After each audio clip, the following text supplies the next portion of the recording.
All right, welcome to our Bible study this evening as we continue what we were looking at last week in the idea of being a good neighbor, being neighborly. And we're going to look at the other side of this with being friendly. One of the things I tried to do last week was draw the contrast that a lot of times we use the word friend way too loosely and way too freely. We'll call people who are just casual acquaintances our friends. We'll call people our friends that we barely even know, and a lot of times it's over small stuff. Somebody bought me a cup of coffee one time, or somebody was nice to me or helped me some small way, and oh, that's my friend. And I'm one of the worst for that, using the word loosely, especially in regards to ministry, because I have a lot of people who I have contacts with, people who I rely on and even need them. But truly, if we're looking at the biblical use of the word friend, it wouldn't be fair to classify them as friends because we don't have that level of connection. Because friend in the Bible is a very deep level of connection. We're going to see that straightforward in the lesson. A lot of times, what we call friend, in reality, the way we talk today, we probably should say acquaintance or colleague or something of that nature. And if we're looking biblically at the words that should be used, we probably should be saying neighbor most of the time, because so much of what we call friend, the Bible would not call a friend. There's very specific guidelines by which we should be measuring what we call a friend. And so, with that in mind, let's go ahead and get into this and try to study what Proverbs says about it. 'Cause that's where we're going to be taking, of course, our thoughts from. Because if you don't know, we've finished the bulk of our study. I've still got a few things I want to get into on wisdom, and we'll probably do it at the end of this, not tonight, but the end of this series of study. But what we're doing before we get to that point is I'm trying to pick up a few things in Proverbs that are connected to wisdom. They're principles of wisdom. However, they're not the actual foundations or the building blocks of wisdom. A lot of times, they're things that wisdom should produce within our life. And we saw that last week with neighbor, being a good neighbor. Now we're going to see it with being friendly or being a good friend. So our text passage is Proverbs 17 and verse 17. It says, "A friend loveth at all times, and a brother is born for adversity. A man void of understanding striketh hands, and becometh surety in the presence of his friend." So, the two main points that I'm going to try to bring out tonight are this. One is that a friend is actually much closer of an acquaintance, much closer of a connection than we tend to realize. And two, you should be careful because of that who you're friends with. So it's actually quite a simple lesson. However, there's a lot of verses we're going to run through. So try not to make it too complicated. We'll have to hit the ground running and go ahead and get into it tonight. So the first thing I want you to notice is the statement that there a friend loveth at all times, and that there is a friend, and a brother is born for adversity. So a friend is somebody who you see the connection is deeper than just someone who cares about you a little bit, or who cares, into a small degree about things.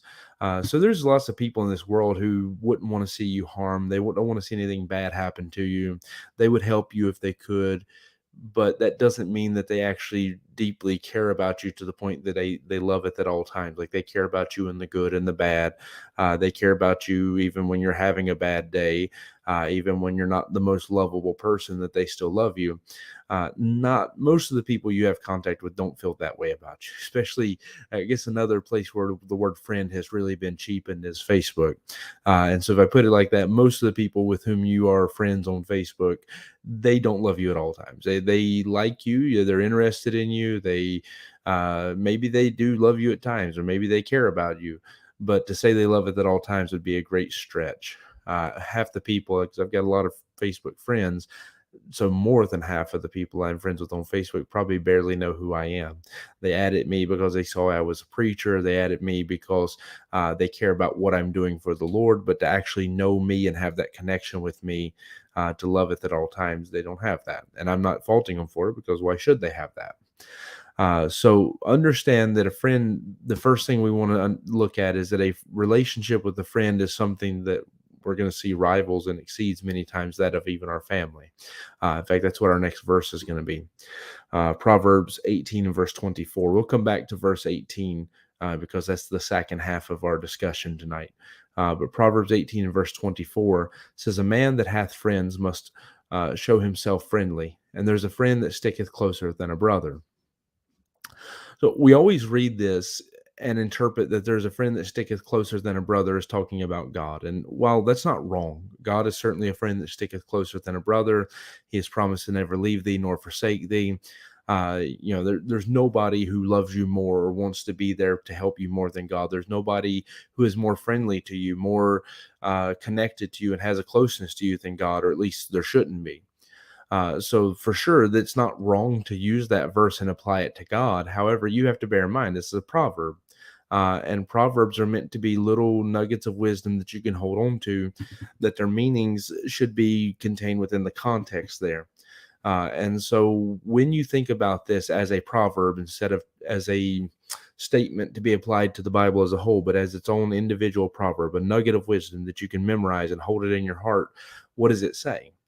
It says that a man that hath friends must first show himself friendly. So that's the first balancing act, because you notice this is one of those verses where you have the colon in the middle. So it's like you have a something, seesaw, whatever, and you've got the pivot point in the middle, and the two halves of the verse have to balance each other. So your first half is a man that hath friends must show himself first friendly. So the statement there is actually really simple, but it seems to slip by most people. Is if you want friends, you actually have to be friendly. People are not going to develop this kind of love or this kind of connection with you if you're not a friendly person. And that's why, to be honest, friendship is not something that you're going to attain with everybody. Not everybody is going to be a friend to you and so forth. You're not going to be a friend to everybody, and you shouldn't be, because the truth is friends should be a special level of connection. But for friendship to be possible, somebody first has to show themselves as being friendly.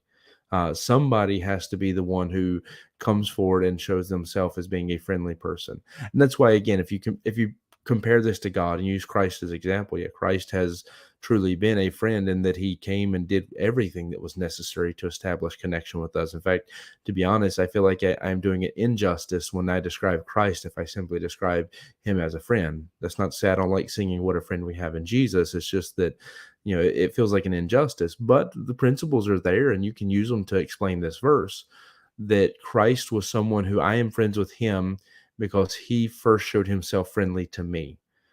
I had done nothing to justify him wanting to be my friend. I'd done nothing to justify him wanting to establish a connection and a relationship with me. But he did that. He made that connection. Now, the reason why this matters in regards to the second half of the verse to make that balancing act is there is a friend that sticketh closer than a brother. And this is what you have to understand is it's kind of like what we talked about last week, is that so many times we put an undue or an unjust amount of importance on family in terms of like brothers and sisters and these things. And I'm trying to be careful in this because it's a very fine line of what I'm talking about. Because you should be able to trust in your family. You should be able to rely on them and depend on them.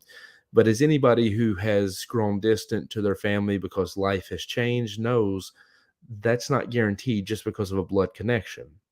There's people I know watching right now, watching this. I know you're watching it, so I know what I'm saying to be true, that you grew up, you had your family, you loved them, you're close to them, you still love them today. This day, you'll love them until you die because they're your brother or your sister, they're your family, but you're not friends with them right now. You don't have that closeness or that connection, and you are not going to be able to for good reasons, because friendship is dependent upon a few things. Friendship is dependent upon someone being friendly. Friendship is, as we're going to see as we go through this lesson, is dependent upon having some reason to have connection with this person. You shouldn't be friends with just anybody. You should be friends with people who actually are going to be pointing and directing and helping you to go in good directions. So if somebody is a bad influence, let's say, as we'll say, I'm trying not to get too far ahead, but I'll go ahead and throw the verse out there and just try not to get into it. But we're told later to not be friends with a wrathful man or an angry man, as we'll learn his ways. So, you have to be careful sometimes with family, because family, you are connected to them because of blood. It's not always you're connected to them for the right reasons. Your family may not have the right values, the right morals, the right things that are pointing you in the direction you should go. Your countrymen, all these people with whom you hold a connection that is not because of choice. you have to be careful about how you let people like that influence you. It's easy, and I'm using, maybe I can use country for a second for a reason, because I live in a place where lots of people come from lots of different cultures and lots of different backgrounds, and there's expectations and high standards and all this stuff put on you because of your background and your culture that you come from. And there's a certain camaraderie that comes naturally when you meet somebody who's from the same place you are. There's certain expectations with that, but that connection is not one you chose. That connection is one that you hold with that person simply because that's the place of your birth. And that's not something that really should shape you the way you think it should. There are things that you should hold and carry with you. Sure, it's not wrong that you carry things with you that you learned growing up. I mean, there's certain parts of my personality that are unique to me because of where I grew up at, because of what the people who are around me, because of my family and so forth. I'm not insulting them. I'm not saying anything negative to that. But what I have to understand is that just because they do something a certain way in Martinsville, Virginia, doesn't mean that's the right way to do it. Just because they do something a certain way in Martinsville, Virginia, doesn't mean that I should do it that way. That connection is not the most powerful connection in my life. My chiefest, most important friend is Christ, and he's the one who should be influencing and determining who I am. And so I should be careful sometimes. And that's why there's this idea of a friend to stick it closer than a brother, is to understand that there are friends in your life. There are people who you have chosen to have a connection with because they showed themselves friendly, not because of blood, not because of birth or some unmerited thing. They have this as like a king is born into his privilege. It's something. There are people in your life who you feel entitled, you feel responsible to. That's the word I'm looking for.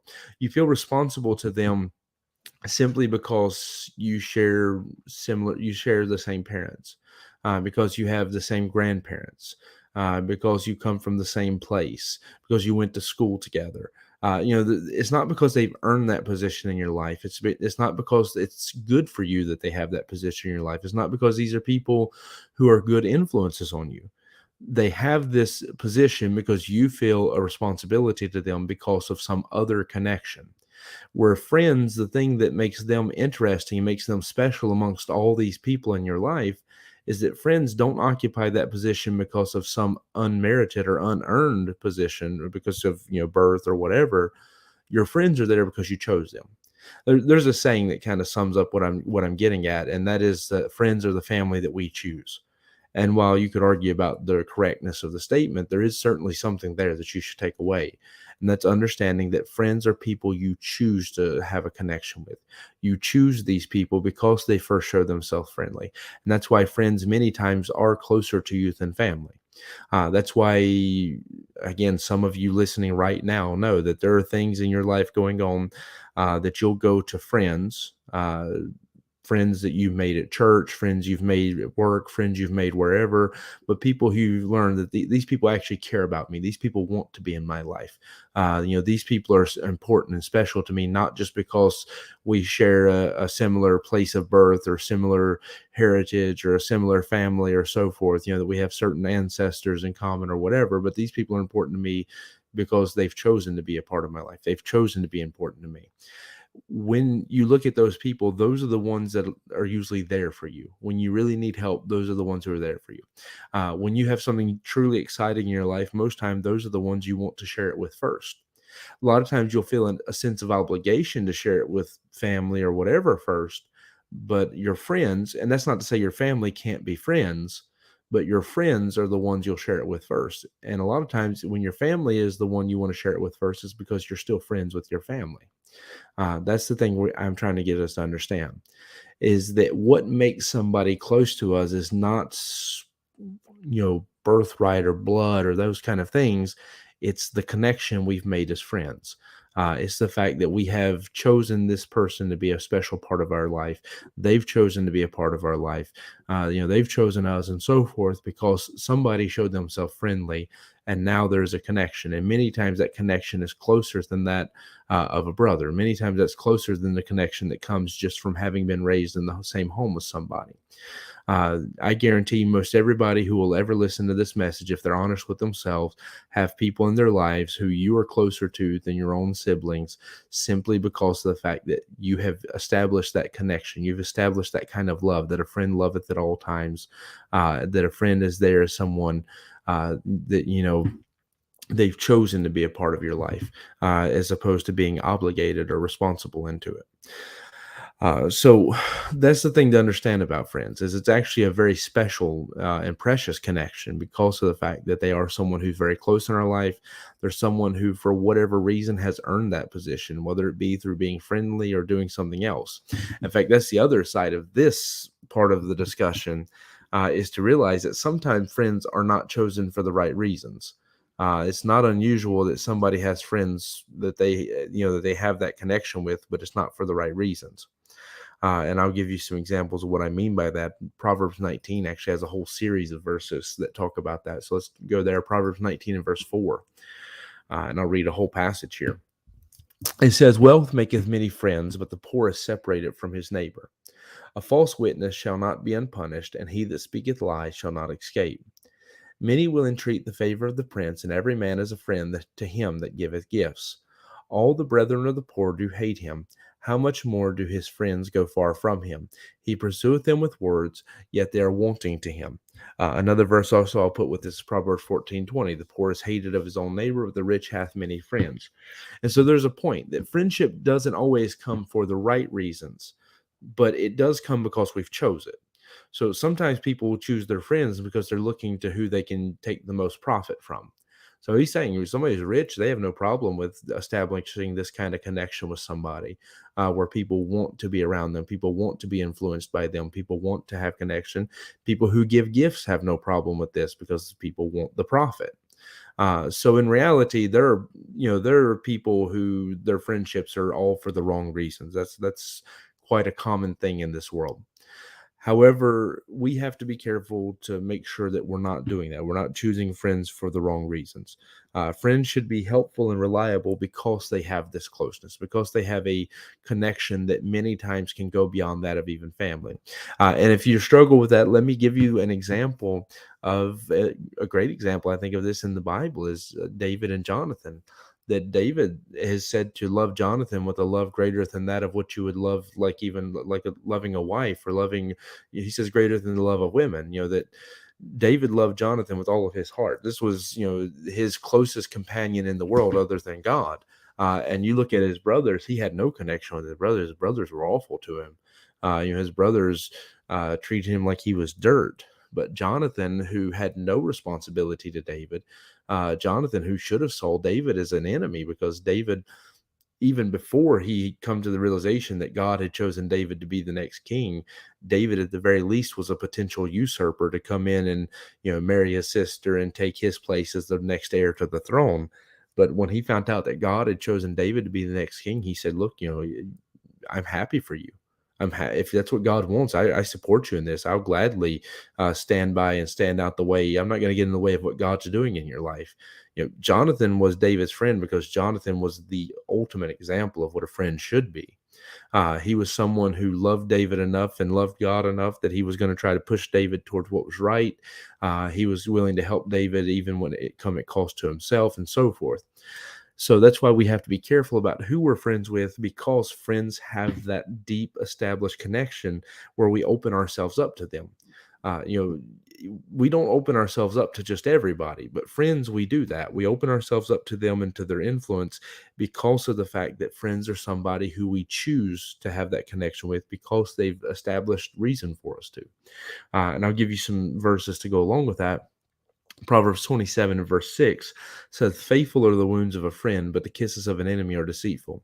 When looking at friends, your friends should be the people you choose to have this kind of relationship with, should be people that you can trust them. Like, they're not just going to be yes men who tell you whatever you want to hear.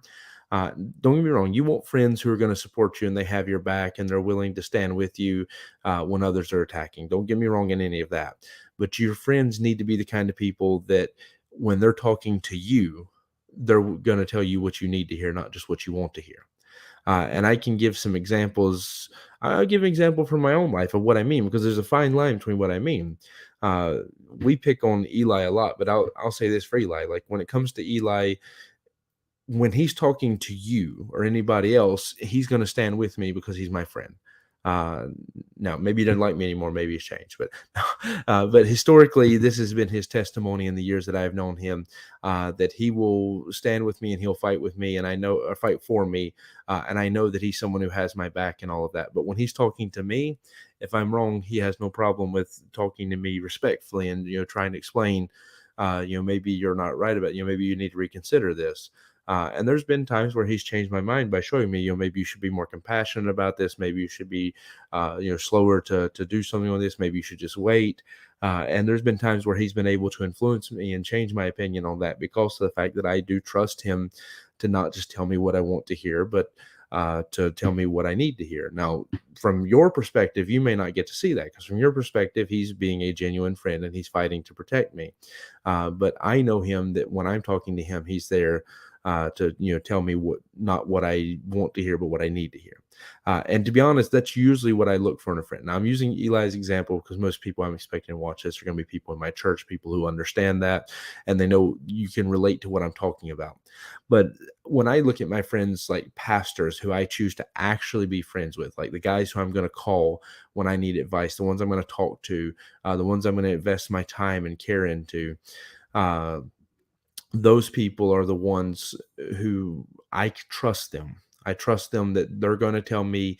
I don't necessarily trust that I'm going to agree with them once they've given me their opinion, but I trust them to tell me when they think I'm wrong, to tell me, what they think and not just to go along with me on something.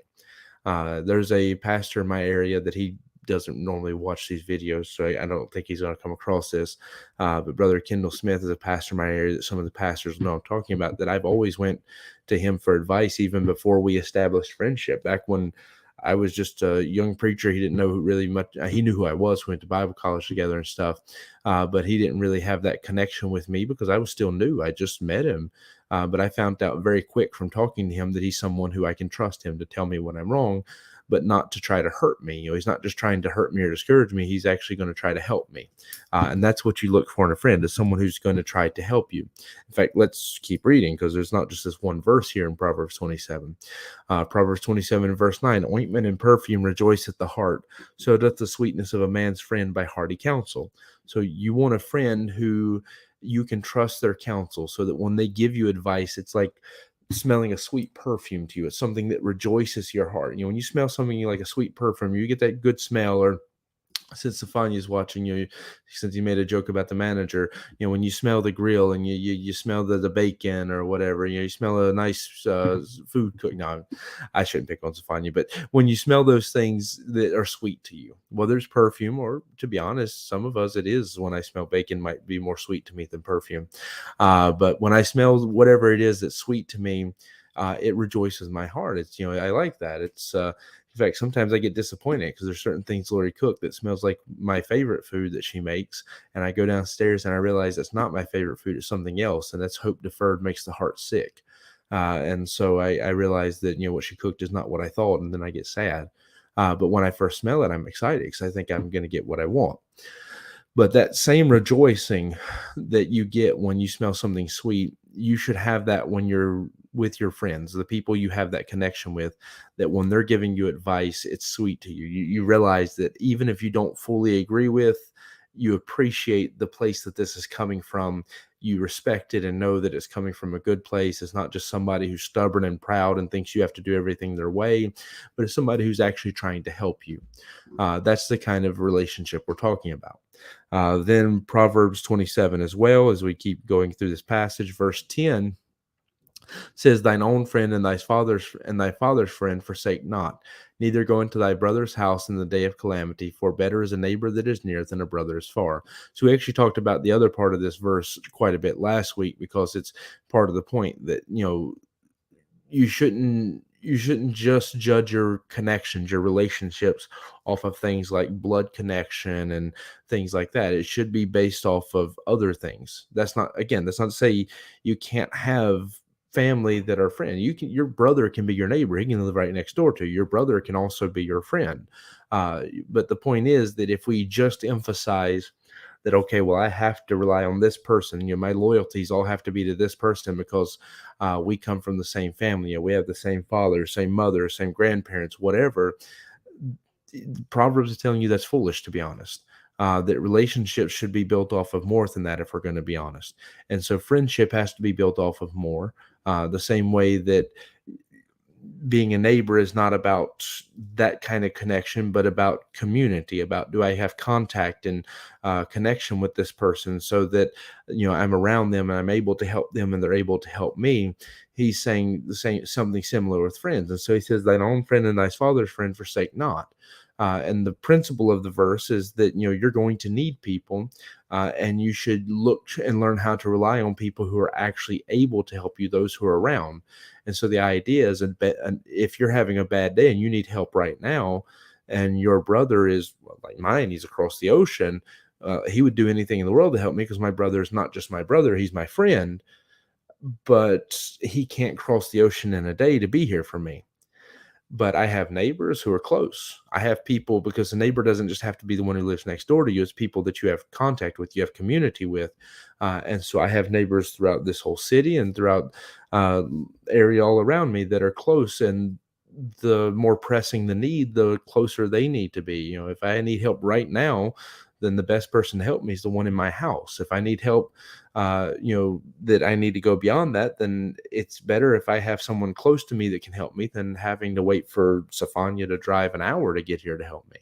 Because I know he'll do it, but it's better if I have a relationship with my neighbor that I can go across and ask them if it gets like that.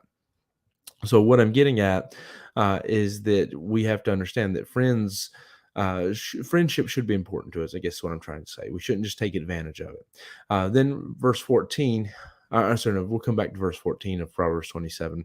Verse 17 says, "Iron sharpeneth iron, so a man sharpeneth the countenance of his friend." So the relationship between you and your friend should be one that you sharpen one another. That as you influence one another, and that's what a lot of friendship's going to be about. It's about having that connection where you've established some connection with a good reason to this other person. So that you love them, they love you, you trust one another, and so forth, that you should sharpen one another. It should be that when I come around, so I used Eli as my example, I use Safanya. When I'm around Safanya, my countenance should be sharpened, which, to be honest, would speak to an idea of me. Your countenance is the way you look. So in this case, if you're looking at it just directly, the idea is that I should lighten up. I should brighten up when I'm around him because he's my friend, and I should enjoy being around him. We should encourage one another and help one another in that way. So that's what a friendship should look like. Then Proverbs 22 and verse 24 says, "Make no friendship with an angry man." I think I put this on here twice. I don't think I meant to write that. For this one, I think I meant to put down another verse here. So, okay, yeah, Proverbs 22 and verse 11 is the one I was aiming for here. Verse 24 we'll do in the second part. Proverbs 22 and verse 11 says, "He that loveth pureness of heart, for the grace of his lips, the king shall be his friend." So we have to choose friends for the right reason. He says a king chooses his friends because they have pure heart, because they love to have a pure heart, and he listens to the way they speak and how gracious their words are, and that makes the king friends with this person. That makes the king choose to have connection with this person. If you're looking for who you should choose to have connection and friendship, it shouldn't just be that I have to be friends with this person because we went to school together. I have to be friends with this person because we grew up together. I have to be friends with this person because we work together. The people you choose to be friends have a profound effect on you. They affect your countenance. They're the ones you're going to for advice. They're the ones you're often calling on when you have need. They're the ones you're trusting them to tell you when you're wrong. You need friends. They're desperately important in your life. So be careful that you're choosing them for the right reasons. Don't be like the people who seek after the rich because, they give gifts, but choose them for the right reasons. A good king is going to choose his friends based off of who he knows they're going to do right and they're going to speak right. That's some pretty good advice for you. Pick your friends, the people you choose to have that kind of connection with, the people you want to be a part of your life and you want to be close to so that they have this kind of influence we're talking about. Choose them based off of the fact that you know that person is someone who wants right. They're not just seeking what they can get from you. They're just trying. Their focus is to do what's right. They're always focused towards right, and you can trust them to speak right and do right. That's what we should be looking for. Which brings us to the other part of this, and that is, and we'll, of course, we close this by a certain time, so don't worry that I'm only coming to the second part and we're 30 minutes in. I'll still finish on time today. Um, Going back to our passage in Proverbs 17, this time verse 18, a man void of understanding striketh hands and becometh surety in the presence of his friend. The other half of this is what should be the natural conclusion. This is where wisdom really becomes important. Is wisdom is important in what we talked about, because you should consider how important friends are and choose friends wisely.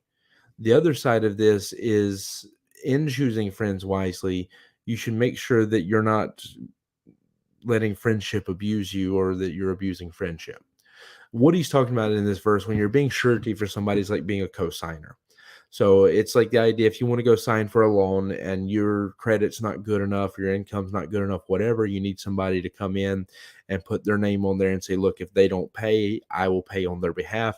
That's a surety. We call it a co-signer today. In the Bible, it's a surety. You're putting yourself up as the guarantee that if this person fails on their loan, you're going to come in and you're going to pay it for them. And he's just telling you, you lack understanding if you're willing to just go and be a surety for anybody.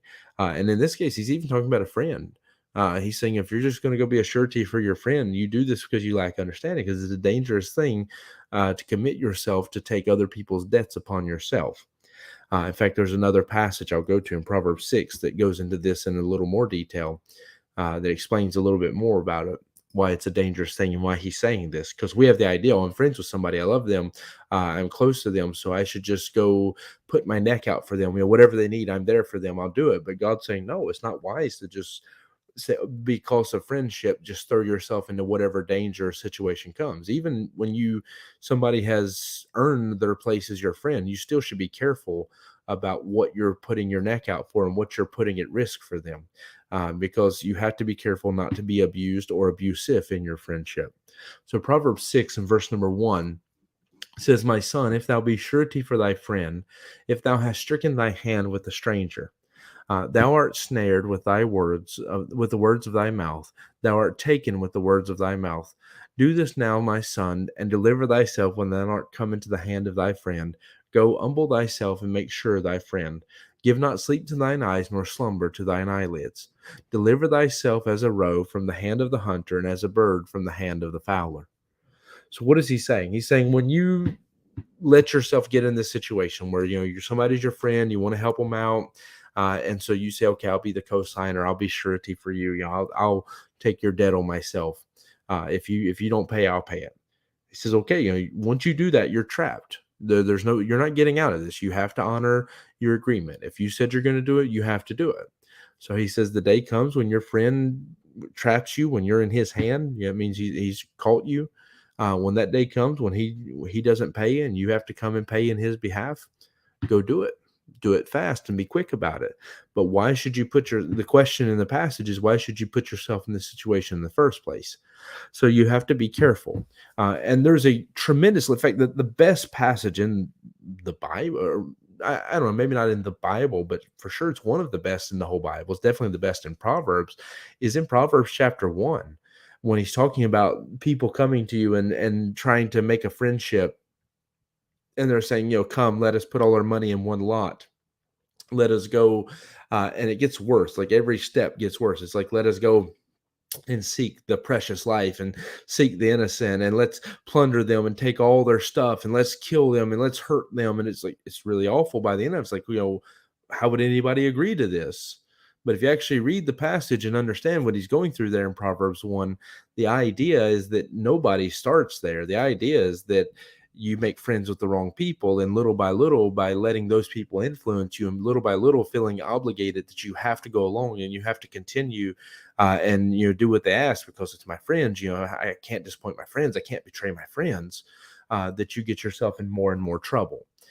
So there is a great lesson in that, and understanding that just because somebody has won the place, because it is a position that's won.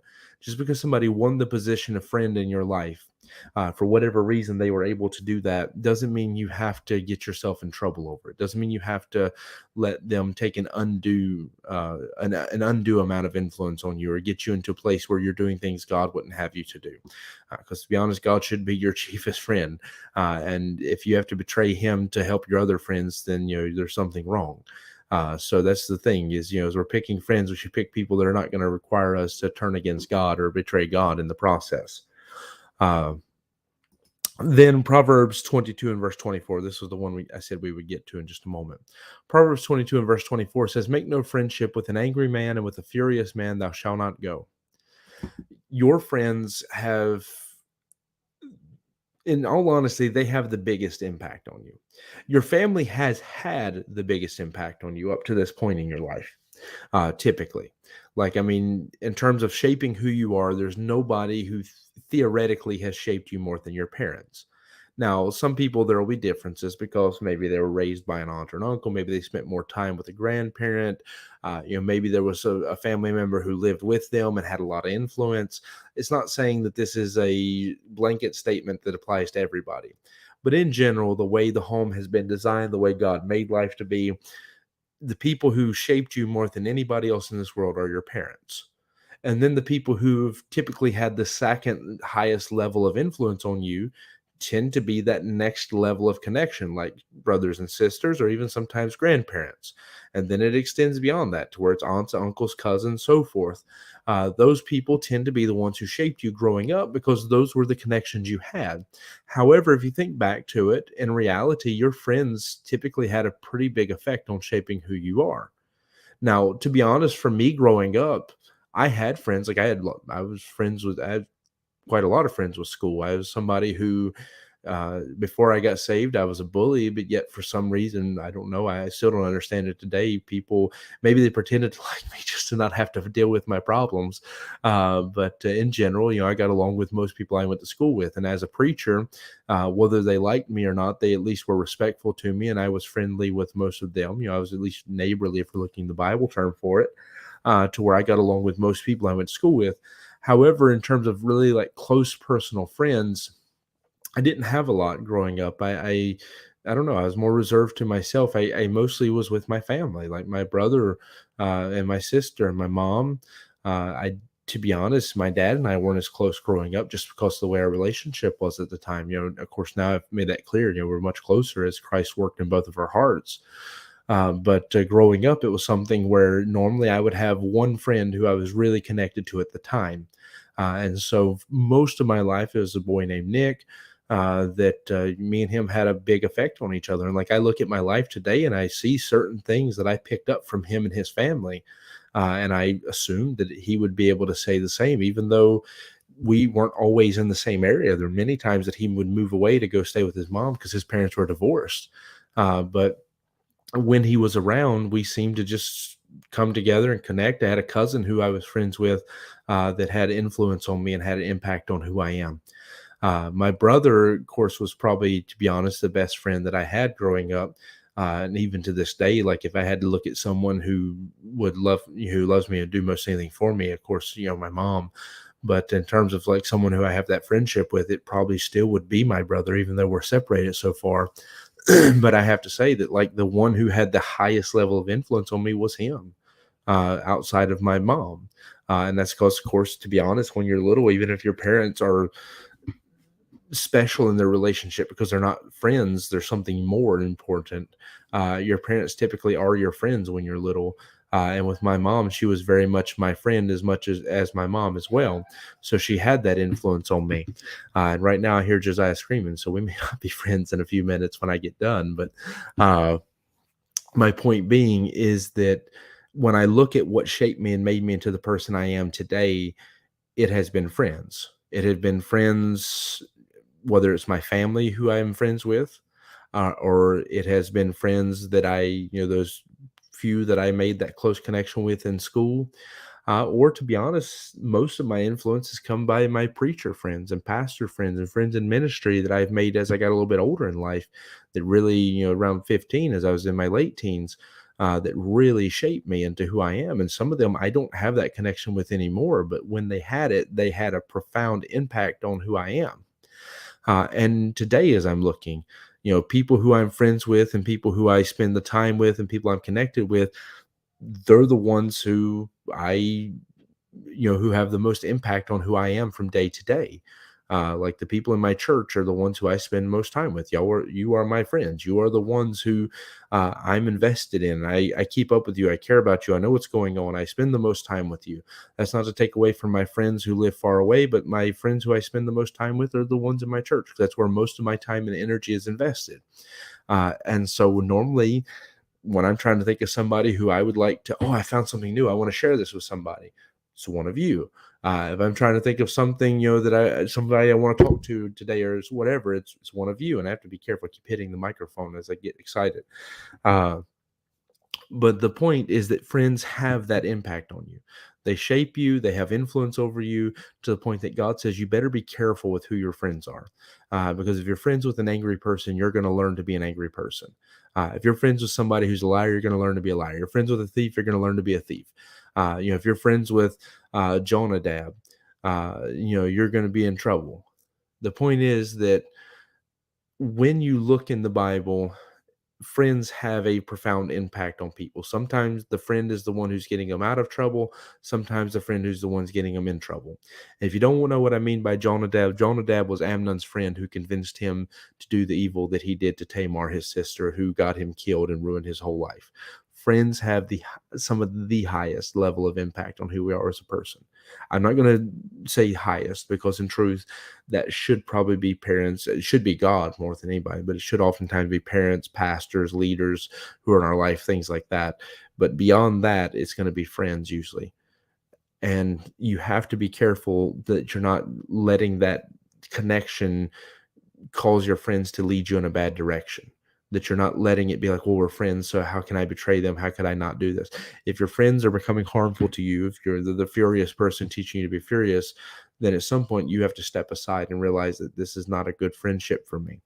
Sometimes you have to try to help deliver that person to get them out of the trouble they're in. But the fact is, friendship is one of those things that how can two walk together unless they agree?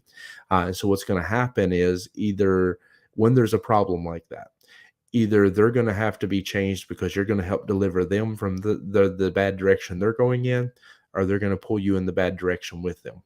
And so that's why we have to be so careful about who we pick as friends in the first place and then how far we let it go afterwards. Now, I just have a couple more verses to throw out here. Proverbs 16 and verse 28 says, a froward man stirreth strife, and a whisperer separateth chief friends. So the last part of my notes here is just to say to be careful in this idea of abuse in friendship.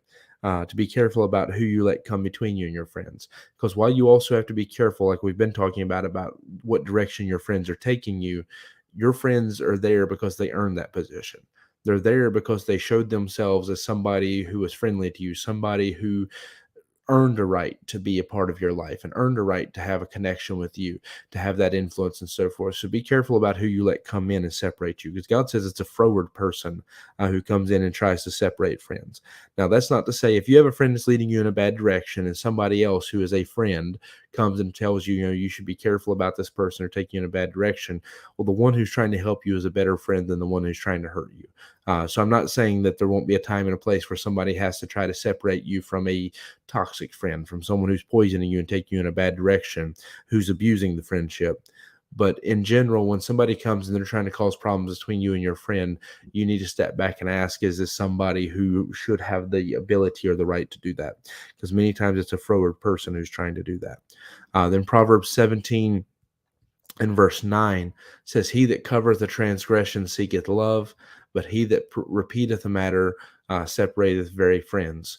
So again, somebody who tries to cover you, someone who protects you from certain things, like, they know you've done something wrong, but they're going to cover you, they're going to help you. That person does that because they want you to love them. The person who comes in and they're trying to they're gossiping, they're spreading things, that person's just trying to separate you from your friends. So be careful about who you're letting come between you and your friends, as much as you're being careful about how much your friends are leading you and what direction they're taking you. And then finally, Proverbs 27 and verse 14, one of the verses I always have a good connection to. Like it says, "He that blesseth his friend with a loud voice, rising early in the morning, it shall be counted a curse to him." So the point is, don't abuse your friendship. I've been saying don't let them abuse you, but also don't abuse your friendship. Just because you're friends with somebody doesn't mean you're rude to them, doesn't mean you have to be a burden to them, doesn't mean you have to be a curse to them. Now, the point of this verse is that if you're the kind of person that you get up early in the morning and you're a morning person and you're excited and you wake up and you just want to wake everybody else up, that nobody likes that. And that you're going to be counted a curse by your friends. You just need to calm down. Most people are not morning people, and most people don't want somebody waking up in the morning yelling and screaming like a crazy person. That's actually the point of the verse. Whether you like it or not, that is the point. But the principle we can take away for tonight's lesson is this: don't abuse your friendship. Just because you're friends with somebody, don't expect them to just put up with your bad qualities. Learn to treat them decently as well, because to have friends, you must be friendly.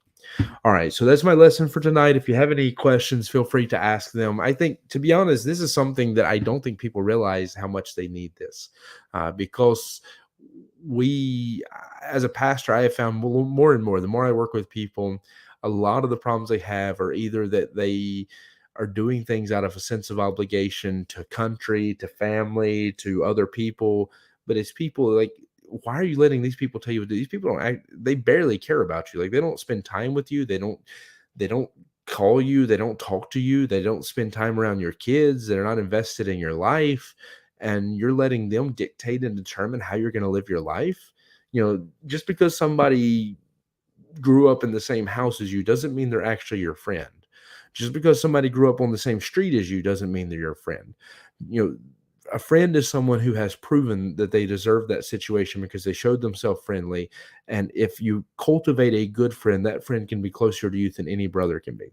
And the truth is, you can have friendship with your brothers and sisters and so forth, but it doesn't just come because of blood. It comes because somebody showed themselves friendly. So if you want to be friends with your family, be friendly to them.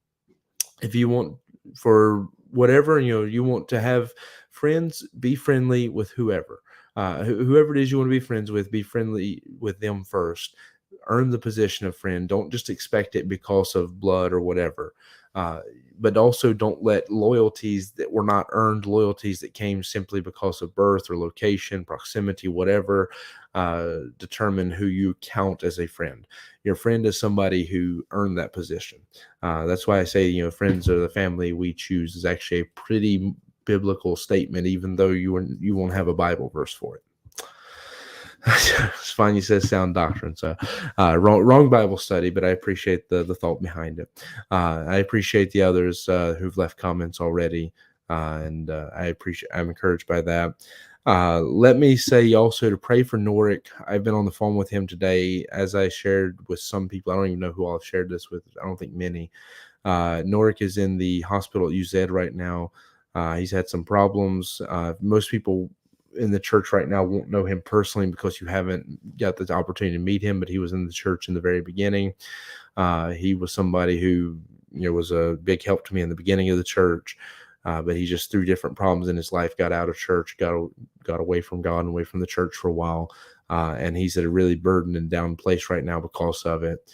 And I really would appreciate your prayers for him. I was going to go try to see him today, but it just had too much going on trying to help Nick with moving. So I'm going to try to see him on Thursday, but just pray for him and pray for the situation there, that God would give me wisdom to be able to help him and know how to help him. The fact that I'm sharing this on a Tuesday Bible study should tell you how serious of a prayer request that is, because normally I don't get into that kind of prayer request on a Tuesday night. So I would appreciate it if you'd pray for it. All right. I don't see any questions coming in, just some encouraging comments. So I'm going to go ahead and look to close out the live stream. Appreciate you being a part of it. I'm actually surprised that everything went as well as it did, because I had stayed on the phone with him as long as I could and almost ran out of time to get ready. I wrote the last note on my paper here at exactly the time the Bible study was supposed to be starting. So praise the Lord, everything went as well as it did. All right, we look forward to seeing everybody at church tomorrow. We'll be continuing our study in Hebrews. I've decided to go ahead and go into chapter 9 as of right now, but it's always possible I could change my mind by tomorrow and stick around in chapter 8 a little bit longer. Yeah.